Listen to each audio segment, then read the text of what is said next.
السلام علیکم ورحمۃ اللہ وبرکاتہ۔ میرا نام تہمینہ مشتاق ہے۔ میرا تعلق ایک مڈل کلاس گھرانے سے تھا۔ میں پردہ دار تھی۔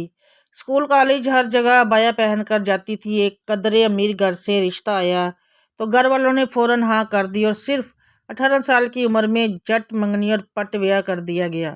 میرے شوہر بہت اچھے تھے، میرا بہت خیال رکھتے تھے۔ سسرال میں 3 عدد نندیں، ساس اور سسر تھے اور سب بھی بہت عزت کرتے تھے۔ ان سب کا بس ایک ہی خواب تھا کہ میں جلدی سے ماں بن جاؤں۔ میرے شوہر چونکہ گھر کے اکلوتے وارث تھے تو وہ اپنی جائیداد کے لیے بھی جلدی سے ایک وارث دیکھنا چاہتے تھے۔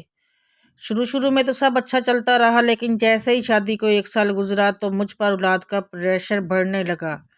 سب صاف کہنے لگی تھی کہ بچہ کیوں پیدا نہیں ہو رہا، کوئی مسئلہ ہے تو ڈاکٹر کو چیک کرواؤ۔ ساس اور نندوں نے مل کر میرے شوہر پر بھی پریشر بڑھانا شروع کر دیا کہ بھابی میں کوئی مسئلہ ہے تو اسے جلدی سے کسی ڈاکٹر کو چیک کرواؤ۔ میرے شوہر مجبوراً مجھے ڈاکٹر کے پاس لے گئے تو انہوں نے کہا کہ آپ دونوں کو ہی اپنا چیک اپ کروانا پڑے گا تاکہ صورتحال کو فیکٹس اینڈ فگرز کے حساب سے پوری طرح جانچا اور پرکھا جا سکے۔ ہم دونوں کی رپورٹس اوکے تھی۔ ڈاکٹر نے کہا کہ آپ دونوں میں ویسے تو کوئی مسئلہ نہیں ہے، بس میڈیکلی لحاظ سے آپ دونوں کے خون کے ملاپ کا ایشو ہے، وہ جیسے ہی میچ کر گیا آپ دونوں ماں باپ بن جائیں گے۔ ڈاکٹر نے اور بھی بہت کچھ بتایا اور ہدایات دی، مگر مجھے کوئی بات سمجھ نہیں آئی، لیکن میں نے ہاں کر دی۔ ہم دونوں گھر آ گئے۔ میرے شوہر نے گھر والوں کو تفصیل سے آگاہ کیا۔ انہیں یہ امید تو ہوئی کہ مجھ میں کوئی مسئلہ نہیں ہے، بس اللہ کی طرف سے کچھ دیر ہے، مگر جیسے ہی چند مہینے مزید گزرے تو گھر والوں کو بچے کا دورہ پھر پڑ گیا اور اب کی بار وہ طنز اور میتانوں کے تیر بھی چلانے لگے تھے۔ بانجھ کہنے لگے تھے، بات بات پر بےعزتی کر دیتے تھے۔ میں اکیلے کمرے میں سارا دن روتی رہتی تھی۔ اپنے گھر بھی کچھ نہیں بتا سکتی تھی کیونکہ وہ لوگ زیادہ پریشان ہو جاتے۔ میرے شوہر کو بھی ساس اور نندوں نے بدظن کرنا شروع کر دیا تھا، جس کا نتیجہ یہ نکلا کہ ایک دن شوہر نے مجھ سے کہا کہ یار ہمیں جلدی بچہ پیدا کرنا ہوگا ورنہ میں دوسری شادی کرنے پر مجبور ہو جاؤں گا۔ شوہر کی یہ بات مجھ پر کسی پہاڑ کی طرح گری۔ میری راتوں کی نیندیں اڑ گئی تھی۔ سوکن کا عذاب میرے سینے سے کسی سپولیے کی طرح لیٹنے لگا تھا، مگر میں مجبور عورت کیا کرتی۔ 25 سال کی عمر کو پہنچ چکی تھی، ماتھے پہ طلاق کا ٹپا بھی نہیں لگا سکتی تھی اور اوپر سے بے اولاد تھی تو آگے شادی کا بھی مسئلہ بڑھنا تھا۔ مجھ سے پھر کون شادی کرتا؟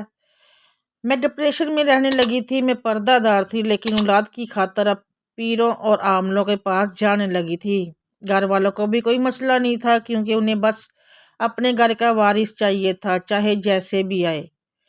میں نے تویز دھاگوں اور عاملوں کے پاس آنا جانا تیز کر دیا تھا اور یوں میری محنت رنگ لائی اور میں امید سے ہو گئی۔ گھر والوں نے جشن منانے شروع کر دیے اور میں اس بات سے خوش تھی کہ مجھ پر سوکن کا عذاب تو ہٹا۔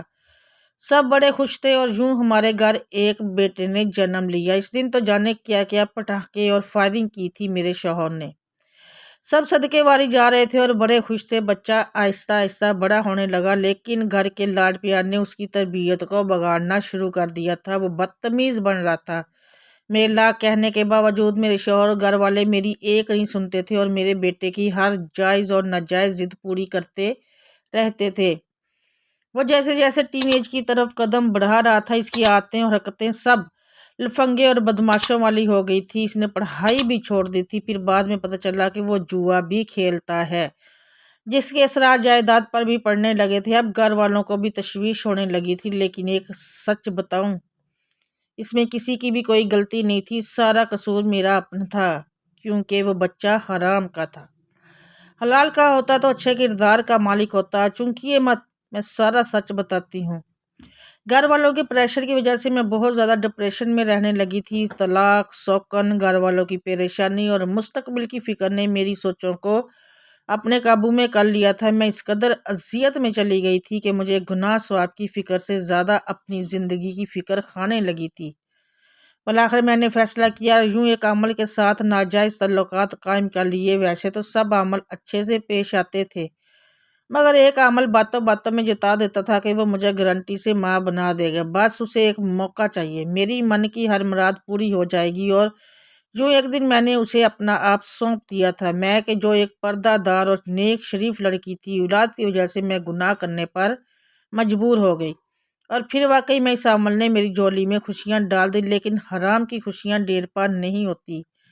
اس کی سمجھ مجھے بہت بعد میں آئی تھی۔ بیٹا جب بھرپور جوان ہوا تو اس نے ساری جائیداد کو اپنے نام کیا اور جوئے پہ ہارنے لگا۔ ساس سسر فوت ہو گئے تھے، نندیں اپنے گھر چلی گئی تھی، اور ایک دن میرا شوہر بھی دل کا دورہ پڑنے سے یہ دنیا چھوڑ کر چلا گیا تھا۔ میں شاید اپنے گناہ کی سزا دیکھنے کے لیے زندہ تھی۔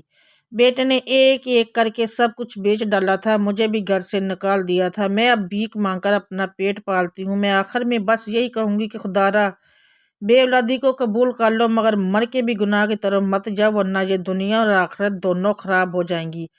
اللہ بھی ناراض ہوگا اور زندگی بھی عبرت کا نشان بنا دی جائے گی۔ اللہ تعالیٰ ہمیں نیک اعمال کرنے کی توفیق دے اور برے راستوں سے محفوظ رکھے۔ ویڈیو پسند آئی ہو تو چینل کو سبسکرائب ضرور کیجیے گا۔ شکریہ۔